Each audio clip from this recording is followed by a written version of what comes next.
Alright, dans cette vidéo-ci, je vais te montrer exactement comment tu peux faire de l'argent, dans ce cas-ci, au moins 25 000 et plus, dans environ un laps de temps de 3-4 mois, avec ton funnel Low Ticket. Puis plus que juste le total, c'est que quand tu bâtis ça par la suite, ça fonctionne de lui-même. Ce que tu as besoin de renouveler par la suite, c'est habituellement les annonces. Il faut que tu checkes qu'est-ce qui marche pas, puis tu optimises et tu optimises en lien avec ce qui marche déjà. Fait que si tu es une personne qui est hors de habituellement le type de personne que moi j'aide, qui sont les coachs et consultants high ticket, ce type de funnel-là peut être intéressant. Je gère habituellement pas ça pour beaucoup de clients, simplement pour le fait que mes clients, ils me payent cher. Fait que de pouvoir faire ceci, pour eux autres, il faut qu'il y ait un système, pas un écosystème, mais il faut qu'il y ait au moins une offre prouvée. Il faut qu'il y ait une petite audience au moins, puis il faut qu'il y ait de l'argent pour investir dans des pubs. Si tu n'as pas ça, ça va être très difficile. Tu peux arriver à certains chiffres si tu fais du organique simplement, mais c'est vraiment pas scalable comme on dit. Fait que tout ça étant dit, je vais te montrer exactement la structure, le type d'annonce qu'on roule, qu'est-ce qui s'en va vers la landing page, c'est quoi la landing page et comment on peut par la suite faire beaucoup plus que ça, right? Parce que le plus difficile, d'après moi, dans tout ce qui est bâtir un genre d'écosystème comme ça, c'est le début. C'est de, le bâtir, mais aussi faire en sorte que les premiers essais-erreurs, quand tu lances ça au public, ben, tu puisses l'optimiser pour te rendre à ce point-ci. En ce moment, ce funnel nous a généré plus que 26 000 $. Et pour que tu vois les résultats, c'est 26 414,7 $. En pub, on investit près de 9 000. Les ventes en front-end, fait que le premier produit nous a donné environ 11 357 et le retour sur investissement sur les pubs il est à près de 3. Fait qu'à chaque dollar que tu mets, tu as pratiquement 3 dollars qui sortent. Alright, fait qu'allons vers la structure. C'est ce que j'ai mis en place ici, comme tu peux voir. Tu vas voir en haut tout ce qui est le haut du funnel, qu'on appelle TOF, Top of the Funnel. Ensuite, Middle of the Funnel, avec ces deux campagnes ici. Il y en a une qui est en Dark Post, et je vais t'expliquer c'est quoi. Puis l'autre qui est en organique, mais boosté. La dernière campagne, c'est le bottom of the funnel, fait que le bas du funnel, on recible tous les gens qui ont vu les premières pubs, qui ont été sur la page, mais qui n'ont pas nécessairement converti. On leur présente une offre qui les amène vers une landing page. Et ensuite, j'ai des résultats. Fait que, pour commencer avec le début, la première chose que j'ai en haut, c'est des pièces de contenu qui roulent de manière constante. 1, 2, 3, 4, des fois même 10 pièces de contenu en haut du funnel pour essayer d'attirer la cliente ou le client idéal de mon client. Dans ce cas-ci, j'ai pris un long vidéo YouTube, crois-le ou non. Simplement, le but de tout ça, c'est bien sûr de scinder le fait que quelqu'un ne te connaît pas et quelqu'un qui va te connaître et va possiblement adorer ce que tu fais et éventuellement prendre un de tes services ou acheter un de tes produits. Fait que dans ce cas-ci, c'est un long vidéo, celle-là, je pense qu'il est comme 30 minutes, 25 minutes, qui était sur YouTube et que j'ai placé là. Fait que les gens qui consomment ce contenu-là de manière très prononcée, très longue, c'est des personnes qui sont carrément très intéressées par son offre et sûrement aiment sa vibe. Fait que des bons ingrédients à une recette positive. Les autres, c'est plus des types de contenu plus short, fait que des reels. Celui-ci aussi, c'est un reel, mais c'est un petit peu plus court que les autres. Et habituellement, je roule plein de pièces de contenu, je dirais dans ce cas-ci, il y en a 3, même je pense qu'il y en a 5. J'ai mis 3 exemples ici, mais 5 à 10 pièces de contenu. J'ai d'autres clients qui roulent beaucoup plus de contenu, mais il faut que tu aies une lanière de qu'on appelle d'autorité, d'awareness. Puis ce type de contenu-là, je ne vais pas rentrer en détail, mais il y a de l'autorité, il y a du contenu qui fait en sorte qu'il voit comme l'experte. Il y a du type de contenu que c'est juste, hey, c'est du contenu genre plus chummy, comme on dirait en québécois, qui te font connaître comme une vraie personne, right? Parce que si tu fais juste enseigner, c'est correct, mais il y a aussi une partie, t'es un humain, right? Fait que si on peut bâtir cette relation-là grâce à ce type de contenu-là, super. Fait que tout ça, c'est pour avoir une audience de reciblage et ramasser de l'autorité. Maintenant, la deuxième campagne, c'est des publications, des annonces en dark post qu'on appelle. La seule différence entre celle-ci, ça et ça, c'est que ça, c'est du contenu organique qu'on a bien sûr préparé ensemble en lien à sa première offre qui est celle-ci, right? Dont je vais parler dans quelques instants. Fait que la seule différence, c'est du contenu organique qui est sur sa page. Celui-ci, ou ce type de contenu, n'est pas sur sa page. C'est du contenu qu'on appelle les dark posts, qu'on ne voit pas dans son fil d'actualité. Ou dans son profil plutôt. Fait que comme tu peux voir, il y a plus d'annonces que ça, mais j'en ai mis 5 ici. On call out l'avatar ou ce qu'ils veulent, right? On appelle ça du outcome driven hooks. Puis elle est très bonne, Hélène, à faire ça. Comment faire ton premier dollar sur Instagram. Fait que pas genre, hey, tu vas faire 10 millions ou 1 million ou même 10 000 par mois, qui est cool, mais les gens sont vraiment à ce stage-là qui ont peut-être jamais bâti un produit numérique qui est son offre, ont peut-être jamais fait 1 dollar. Fait que le fait de, hey, gagne ton premier dollar en ligne ou sur Instagram, c'est vraiment un bon hook. Celui-ci, c'est contrairement à ces deux-là qui sont des Reels, en B-roll, c'est des carousels. Ici, c'est un Reel qui, en passant, a l'air bizarre, mais ce Reel-ci, c'est celui qui performe le plus. C'est avec son chum, puis disant qu'elle a pu faire en sorte de maintenir, si on peut dire, l'aspect financier de la famille grâce à ce qu'elle offre par la suite. Et ici, c'est comme Oh my God. C'est plus genre un thumb stopper qu'on appelle.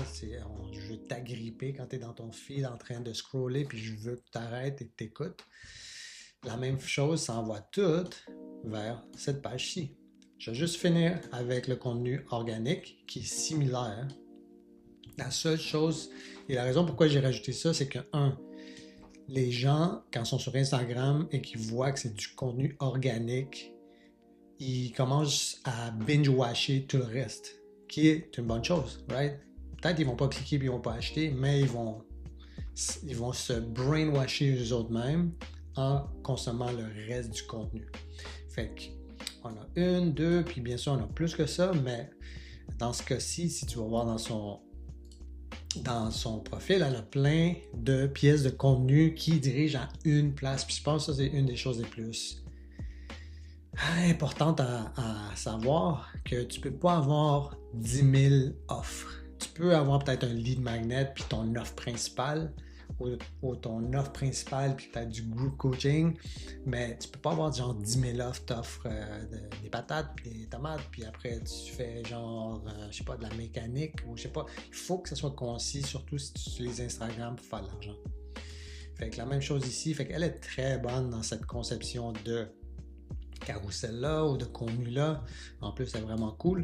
Puis tout ça envoie vers sa landing page avec son offre, right? Fait que tout ça ici parle de produits numériques, parle d'une façon simple de générer ton premier revenu en ligne, et c'est ça qu'elle a le ferait, et c'est qu'est-ce qu'elle fait.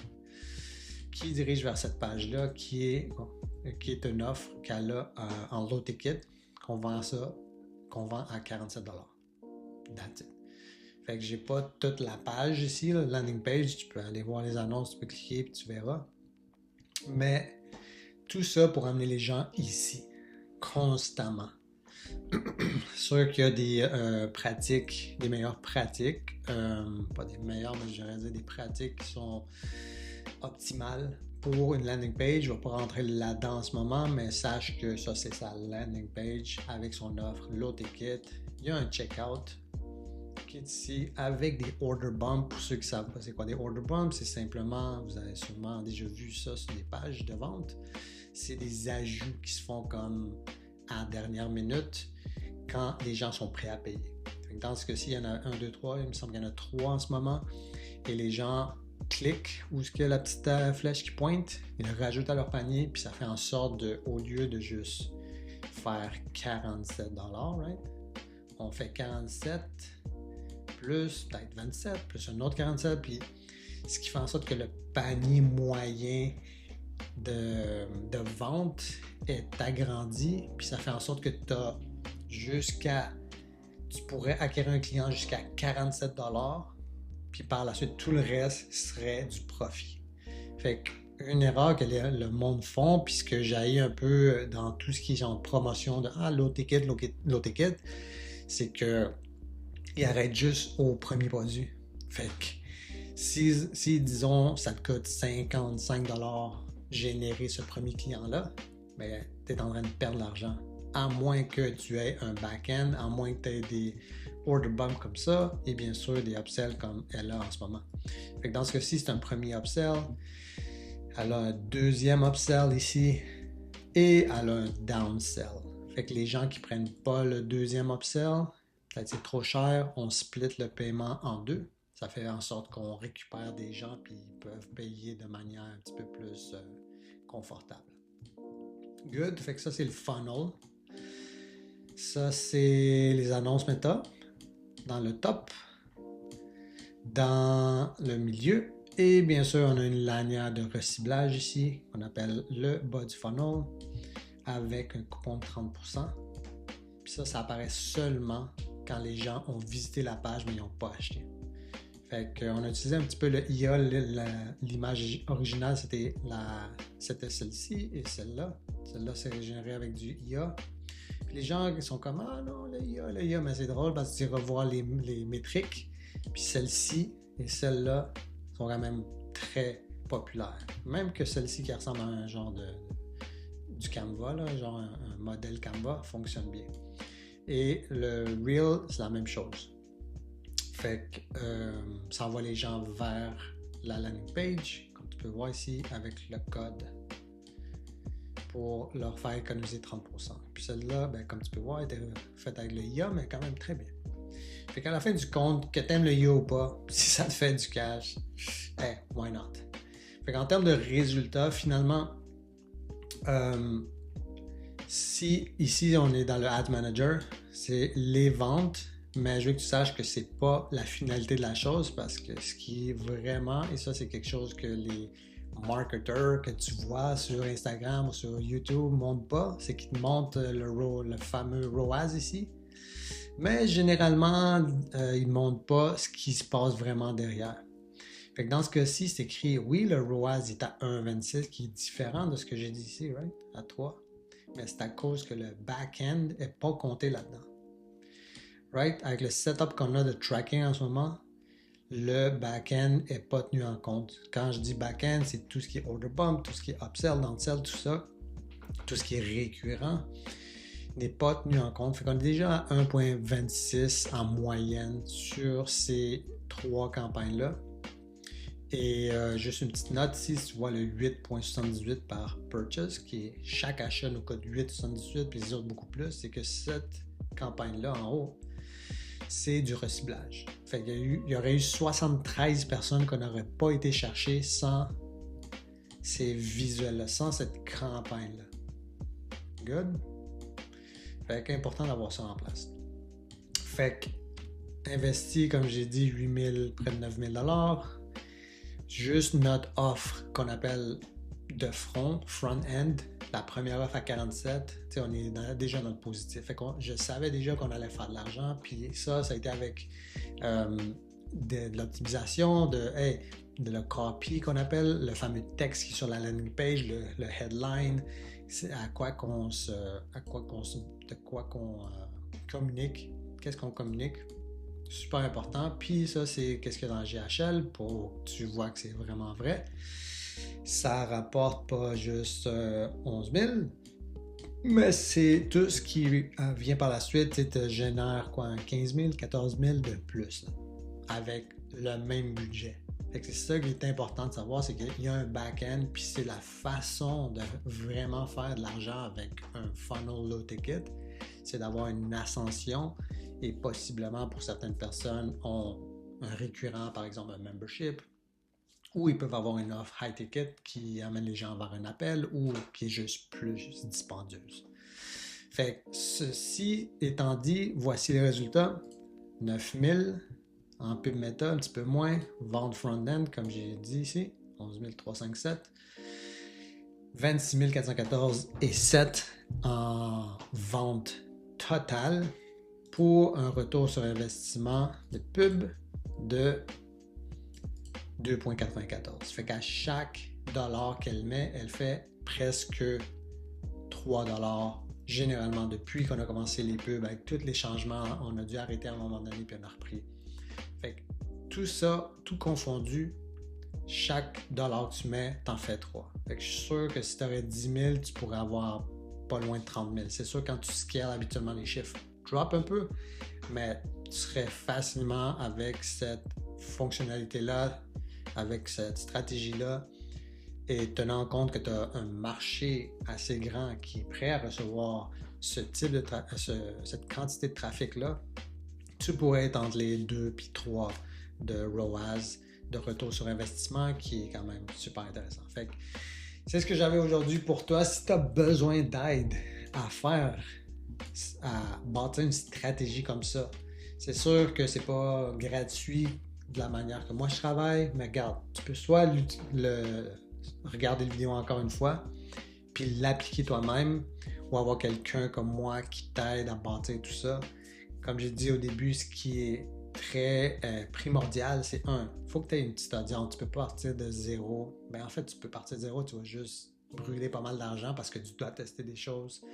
Mais si tu as une audience au moins petite, je dirais dans les 1000, 2000, 5000, peut-être 10 000, tu as déjà un produit ou des produits ou une offre qui est prouvée, on peut faire quelque chose comme ça. Et si tu as une offre high ticket, encore mieux, mais il faut aussi que tu aies au préalable un peu de présence en ligne, du contenu et bien sûr la volonté de faire ceci. Fait que là-dessus, si tu as des questions, dans la description, il y a, ou sur Instagram, tu peux m'en rejoindre, tu peux cliquer les liens, ça va t'amener à la bonne place, puis ça tombe